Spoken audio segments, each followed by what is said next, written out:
Very good morning everyone, मैं शिवानी आपका स्वागत करती हूँ आपके अपने चैनल EAZ अकेडमी पर। ठीक है, यहाँ पे मैं आपको इंग्लिश की क्लासेस कंडक्ट करूँगी और आपको ये दोनों केस में हेल्प करेंगी, चाहे आप टेक्निकल एग्जाम्स दे रहे हों या फिर नॉन टेक्निकल एग्जाम्स दे रहे हों। तो प्लीज़ हमारे साथ बने रहिए।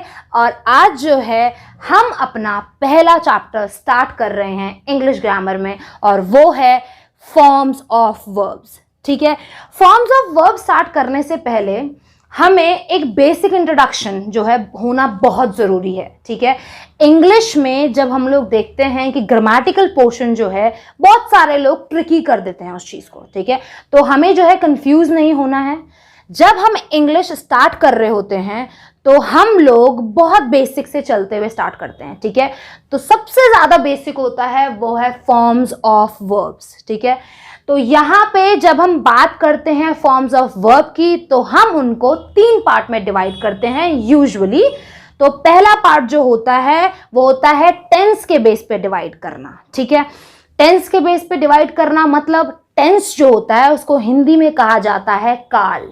ठीक है, टेंस यानी कि समय को इंडिकेट करे, जो कि काल को इंडिकेट करे, उसको टेंस कहा जाता है। ठीक है, तो टेंस के हिसाब से हमारे वर्ब्स जो हैं बांटे गए हैं। ठीक है, तो वर्ब्स जो है वो अगर हम बात करें प्रेजेंट टेंस की, तो प्रेजेंट टेंस में जो पहला वर्ब आता है वो आता है बी का फॉर्म। ठीक है, फॉर्म ऑफ बी। ठीक है, वर्ब का फॉर्म आता है जो है इज, एम और आर। अब आपको जो है ये इज, एम और आर जो है ये एग्जाम्पल्स के थ्रू समझाया जाएगा। और एग्जाम्पल समझने से पहले हम एक बेसिक इंट्रोडक्शन वापस ले लेते हैं कि सिंगुलर और प्लूरल क्या होता है, क्योंकि ये सबसे ज्यादा बेसिक होता है इंग्लिश ग्रामर में। ठीक है, अब सिंगुलर और प्लूरल क्या होता है? सिंगुलर यानी कि सिंगल, जो कि सिंगल वर्ड से निकल के आया है वो है सिंगुलर। ठीक है, सिंगुलर जो कि एक सिंगल वर्ड से निकल के आया है, उसका मतलब होता है सिंगल यानी कि एक वचन। ठीक है, हिंदी में आप सबने सुना होगा सिंगल यानी कि एक वचन और प्लूरल यानी कि बहुवचन। ठीक है, प्लूरल का मतलब ही ये होता है यानी कि कंपाउंड। प्लूरल का मतलब होता है कंपाउंड, और कंपाउंड मतलब एक से ज्यादा। ठीक है, तो जो है प्लूरल होता है बहुवचन और सिंगुलर होता है एक वचन। ठीक है, तो वैसे जो हमारे वर्ब के फॉर्म होते हैं वो भी उसी हिसाब से बांटे जाते हैं कि कौन सी फॉर्म जो है वो सिंगल के साथ यूज होती है और कौन सी फॉर्म प्लूरल के साथ यूज होती है। ठीक है, तो अब अगर हम बात करें, हम वापस आ जाएं अपने टेंसेज में। ठीक है, तो प्रेजेंट टेंस की अगर बात हो रही है तो यहाँ पे जो पहला हमारे पास वर्ब का फॉर्म आता है, बी का फॉर्म आता है, वो आता है इज का। ठीक है, इज, एम और आर, और पहला जो है वो है इज। अब अगर हम इसको सेंटेंस में इंप्रूव करके देखें, मतलब कि सेंटेंस में अगर हम लोग लगा के देखें तो सेंटेंस में इज जो है वो हमेशा ही सिंगुलर के साथ आता है, यानी कि एक वचन के साथ आता है। जहां पे आप एक आदमी की बात कर रहे होते हैं और सिर्फ एक ही इंसान के बारे में बात हो रही है, तभी आप इज का यूज करेंगे। ठीक है, जैसे कि अगर मैंने बोला मेरा नाम शिवानी है, तो Shivani is a girl. Shivani क्या है? शिवानी एक लड़की है, तो Shivani is a girl. Shivani क्या है? एक लड़की है। अब आपको सेंटेंस से बहुत अच्छे से पता चल गया होगा कि इज जो है वो हेल्पिंग वर्ब की तरह यहाँ पे काम कर रहा है। अब अगर जो है यहाँ पे शिवानी हेल्पिंग वर्ब की तरह काम कर रहा है तो आपको ये भी पता चल गया होगा कि यहाँ पे सिंगुलर है या प्लूरल है। यस, यहाँ पे ए से बहुत अच्छे से पता चल रहा है कि ए अपने आप में इंडिकेट कर रहा है कि ये सिंगुलर। सिंगुलर क्या है? सिंगुलर उसका यानी कि एक वचन जो है वो शिवानी है, मतलब कि एक ही आदमी की बात हो रही है यहाँ पे। ठीक है, तो यहाँ पे शिवानी इज अ गर्ल हमारे पास सेंटेंस आ गया। तो हम लोगों को पॉइंट टू बी रिमेंबर, यानी कि हम लोगों को ये पॉइंट जो है याद रखना है कि हमारे पास इज जो है वो हमेशा सिंगुलर के साथ यूज होगा। Singular is equal two is. ठीक है, अब मूव करते हैं एम के साथ। ठीक है। अब अगर हम एम पे मूव करेंगे तो बेटा एम पे जब हम जाते हैं ना तो हम लोगों को एक चीज़ बहुत अच्छे से याद रखनी होती है, और वो एक चीज़ ये है कि एम जो है वो हमेशा ही आई के साथ यूज़ होता है। ठीक है, किसके साथ यूज़ होता है? आई के साथ। Point to be remembered is am is used with I, और ये जो है ब्रैकेट में लगा सकते हैं आप ओनली, सिर्फ और सिर्फ आई के साथ यूज होता है। ठीक है, ये दूसरा कोई भी अपने साथ हेल्पिंग वर्ब नहीं लेता है आई। ठीक है, तो अब जो है हम लोग जब ये कर लेंगे प्रेजेंट टेंस के, जब मैं हेल्पिंग वर्ब आपको बता दूंगी तो फिर मैं आपको पर्सन्स भी जो है क्लैरिफाई करूंगी कितने पर्सन होते हैं, और जब हम आगे अपनी क्लासेस में मूव फॉरवर्ड करेंगे तो हम देखेंगे कि नाउन होते हैं, प्रोनाउंस होते हैं। तो प्रोनाउंस में हमेशा ही हम लोग सब्जेक्ट्स के बारे में पढ़ते हैं, तो उस सब्जेक्ट को आपको बताया जाएगा। पहले सिर्फ ये हेल्पिंग वर्ब आप देख लीजिए, वो सबसे ज़्यादा इंपॉर्टेंट है। ठीक है, चलो मूव करते हैं नेक्स्ट हेल्पिंग वर्ब के लिए, जो कि है आर। और आर जो है वो हमेशा ही प्लूरल के साथ यूज होता है, यानी कि बहुवचन के साथ यूज होता है। ठीक है, बहुवचन के साथ यूज होता है, यानी कि आप एक के साथ तो कभी यूज कर नहीं सकते आर को। कर सकते हैं? नहीं, हम सिर्फ और सिर्फ आर का यूज प्लूरल के साथ ही करेंगे, यानी कि बहुवचन के साथ ही करेंगे। ठीक है, अब देखो सेंटेंस में यहाँ पे फॉर्म कर लेते हैं। ठीक है, सेंटेंस अगर हम फॉर्म करें कि दे आर प्लेइंग, यानी कि क्या कर रहे हैं? वो खेल रहे हैं। दे आर प्लेइंग, तो दे यानी कि वे लोग, दे यानी कि वे लोग, और वे लोग क्या कर रहे हैं? खेल रहे हैं। तो दे जो है वो हमेशा ही अपने साथ आर की हेल्पिंग वर्ब यूज करता है। अब सिर्फ दे यूज करता है, आपके दिमाग में आ रहा होगा कि सिर्फ दे ही यूज करता है, नहीं, जितने भी वर्ड्स जो हैं वो इंडिकेट कर रहे हैं किसको? प्लूरल फॉर्म को, यानी कि बहुवचनों को, यानी कि एक से ज्यादा को, तो वो हमेशा ही अपने साथ आर का हेल्पिंग वर्ब लेंगे। ठीक है, यहां तक तो क्लियर हो चुका होगा कि इज एम आर कहां पे यूज किया जाता है। ठीक है, तो हम लोग जो आगे बढ़ते हैं, इसलिए आगे बढ़ते हैं नेक्स्ट फॉर्म में, नेक्स्ट हेल्पिंग वर्ब में, वो है डू। ठीक है, अब जो है बहुत सारे बच्चे जो हैं वो इस चीज़ में कंफ्यूज हो जाते हैं कि डू जो है कहाँ पे लगाएं, डज जो है कहाँ पे लगाएं, और डू डज जो है होता क्या है? डू और डज सिर्फ एक हेल्पिंग वर्ब है। ये helping verb is am are की ही तरह है, ये उससे कुछ अलग नहीं है, कंफ्यूज होने की बिल्कुल ज़रूरत नहीं है।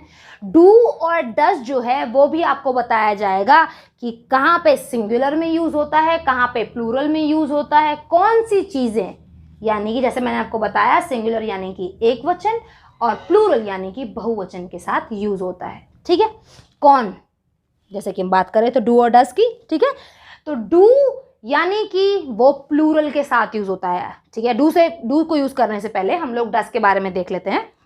डज जो है वो एक सिंगुलर फॉर्म्स के साथ यूज होती है। किसके साथ यूज होती है? सिंगुलर फॉर्म्स के साथ यूज होती है, यानी कि एक वचन के साथ यूज होती है डज। ठीक है, अब एक वचन जो है, अब शायद मैंने आपको ये नहीं समझाया, अभी सब्जेक्ट मैंने आपको नहीं बताया है, पर सब्जेक्ट का इतना इंपॉर्टेंट है नहीं। सब्जेक्ट सिर्फ वही होते हैं जो भी जिसके भी किसके सब्जेक्ट की बात हो रही है, यानी कि मैं एक सब्जेक्ट हूँ यहाँ पे, तो मैं एक सब्जेक्ट हूँ, तो यानी कि मैं, आई। ठीक है, मैं यानी कि आई, और ही यानी कि वह, जो कि लड़के के बारे में बात हो रही है। शी यानी कि वह, जो कि लड़की के बारे में बात हो रही है। ठीक है, इट यानी कि कोई भी नॉन लिविंग थिंग जो है आप यूज कर सकते हैं, इट। ठीक है, he, she, it, they, that, them, those, these, ये सब आपको आगे इंट्रोडक्शन दिया जाएगा, बस सिर्फ अभी ये वर्ब के फॉर्म देख लीजिए। ठीक है, चलो बात करते हैं डज की। तो डज जो है वो सिंगुलर के साथ यूज होता है, यानी कि एक वचन के साथ यूज होता है। ठीक है, अब देखो उसको सेंटेंस में कैसे फॉर्म करते हैं। सेंटेंस में ऐसे फॉर्म करेंगे कि ही डज दैट, वो ये करता है, ही डज दैट। अब यहाँ पे आपको पता चल चुका होगा कि ही यानी कि लड़के की बात हो रही है, और लड़का अपने साथ जो है एक वचन जो है यहाँ पे लड़का, वो अपने साथ डज वाली हेल्पिंग वर्ब ले रहा है। Getting my point. यहाँ पे ही जो है अपने साथ सिंगुलर वाली हेल्पिंग वर्ब ले रहा है, यानी कि जितने भी सिंगुलर वाले क्या होते हैं, नाउन और प्रोनाउन, जो आप प्रोनाउन बोल सकते हैं उनको, जितने भी सब्जेक्ट होते हैं वो हमेशा अपने साथ डज वाली हेल्पिंग वर्ब लेते हैं। ठीक है, अब अगर हम बात करें और नेक्स्ट फॉरवर्ड मूव ऑन करें हम लोग, तो नेक्स्ट वाली आती है डू, यानी कि डू वाली हेल्पिंग वर्ब, जो आपको बोर्ड में पढ़ के पता चल ही रहा होगा कि प्लूरल है। क्या है? प्लूरल है।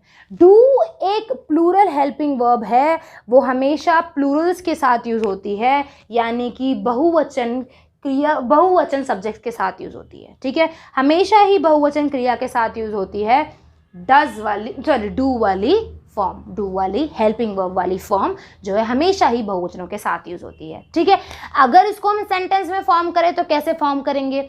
सेंटेंस में फॉर्म करें अगर हम यहाँ पे देखें तो दे डू इट, वह ये करते हैं। अब ये वह नहीं आएगा हिंदी में, सॉरी, ये दे को जो है वे कहा जाता है। ठीक है, तो वे यह करते हैं, मतलब कि कोई भी काम करने की बात हो रही है तो यहाँ पे पता चल रहा होगा कि दे जो है हमेशा अपने साथ डू वाली हेल्पिंग वर्ब ही लेता है। ठीक है, सिर्फ दे नहीं, जितनी भी दीज, दोज, दैट, सॉरी ये हो गया दे, और अगर आप बोल देंगे राम श्याम, दोनों को एक साथ इकट्ठा कर लिया, ठीक है, तो वो प्लूरल फॉर्म हो गई। तो ये जितनी भी प्लूरल फॉर्म्स होती हैं, ये जितनी भी बहुवचन वाली क्या होते हैं, सब्जेक्ट्स होते हैं, उन सब के साथ हमेशा ही आप लोग क्या यूज़ करते हैं? डू वाली हेल्पिंग वर्ब यूज़ करते हैं। ठीक है, जैसे कि हम लोगों ने देखा डू डज कंप्लीट हो चुका है। ठीक है, अब जो है अगर हम नेक्स्ट मूव ऑन करें आगे वाले पे, तो हम लोग देखेंगे कि हमारे पास नेक्स्ट हेल्पिंग वर्ब है, वो है हैज़ और हैव। ठीक है, तो जैसे कि मैंने यहाँ पे लिखा ही है, बोर्ड से आपको पता चल रहा होगा कि हैज़ जो है वो एक सिंगुलर हेल्पिंग वर्ब है, मतलब कि जितने भी सिंगुलर सब्जेक्ट्स होते हैं उनके साथ हमेशा जो है वो हैज़ आता है, और हैव जो है वो प्लूरल के साथ आता है, यानी कि प्लूरल सब्जेक्ट जो है वो अपने साथ लेता है। और एक चीज़ मैं आपको बस कंफर्म करना चाहूँगी, पॉइंट टू बी रिमेंबर्ड में डालना चाहूँगी, वो ये है कि वर्ब जो है वो अपने साथ अलग सब्जेक्ट लेता है, और नाउन जो है वो अपने साथ अलग सब्जेक्ट लेता है, और यही सब्जेक्ट जो हैं अलग अलग उसमें जाके, अलग अलग फॉर्म्स में जाके, अलग अलग पार्ट्स ऑफ स्पीच में जाके चेंज होते हैं। नाउन में जो सब्जेक्ट्स हैं ना, वो क्या होते हैं? वही सब्जेक्ट जो हैं वो सिंगुलर के काम करते हैं, और वही सब्जेक्ट जो वर्ब में जाके किसका काम करते हैं? प्लूरल का काम करते हैं। कंफ्यूज होने की ज़रूरत नहीं है, आपको जो है समझा दिया जाएगा इसके बारे में। ठीक है, तो ये जो है यहाँ पे सब्जेक्ट जो है वो प्लूरल काम करते हैं, और नाउन में सब्जेक्ट जो है वो, कुछ सब्जेक्ट जो है वो सिंगुलर का काम करते हैं, वही सिंगुलर सब्जेक्ट वर्ब में जाके प्लूरल का काम करते हैं। ठीक है, तो यहाँ पे देखो, यहाँ पे जो है हैज़ और हैव की अगर हम बात कर रहे हैं तो आई, वी, यू और दे और प्लूरल के साथ हमेशा ही हैव लगता है। हैव वाली हेल्पिंग वर्ब जो है प्लूरल के साथ यूज होती है। आ रहा है समझ? हैज़ जो है अगर हम बात करें और मूव ऑन करें नेक्स्ट वाले हेल्पिंग वर्ब की, तो वो है हैज़, और हैज़ जो है बेटा हमेशा ही अपने साथ क्या लेती है? ही, शी, इट, और प्लूरल वाली जो है वो तो आपको बता दिया गया है कि हैज़ के साथ आती है, और दे भी क्या आता है? हैज़ के साथ, हैव के साथ ही आता है। क्यों? क्योंकि दे क्या है? दे क्या है? प्लूरल है। ठीक है, तो यहाँ पे देख लो, दे और प्लूरल जो है वो हैव के साथ आता है, और ही, शी, इट जो है वो किसके साथ आता है? हैज़ के साथ आता है। He, she, it, let me clear it, और साफ करके आपको दिखाती हूँ कि ये ही, शी, इट जो है वो हमेशा ही अपने साथ हेल्पिंग वर्ब लेते हैं हैज़ की। ही, शी, इट। ठीक है, हैज़ जो है अपने साथ हमेशा ही शी, इट वाले सब्जेक्ट्स लेता है। ठीक है। और ये जो सब्जेक्ट्स हैं ये हमेशा अपने साथ क्या लेते हैं, हेल्पिंग वर्ब हैज़ की, ठीक है। अगर हम इसको सेंटेंस में मूव करें तो बेटा देखो, पहले मैंने यहाँ पे लिखा हुआ है कि आई हैव अ पेन, ठीक है, मेरे पास क्या है, एक पेन है, आई हैव अ पेन, ठीक है। तो आई जो है वो अपने साथ क्या ले रहा है, हैव वाली हेल्पिंग वर्ब ले रहा है। और यहाँ पे अगर हम नेक्स्ट में मूव ऑन करें तो हमें देखने को मिलेगा कि वी हैव बुक्स, हमारे पास बुक्स हैं। तो वी जो है यानी कि वी वाले सब्जेक्ट जो है, वी वाला सब्जेक्ट जो है वो अपने साथ हमेशा हैव वाली हेल्पिंग वर्ब ले रहा है। आ रही है समझ, वी जो है वो अपने साथ हैव वाली हेल्पिंग वर्ब ले रहा है, जैसे कि यहाँ पे ऑलरेडी आप लोगों को दिखाया हुआ है।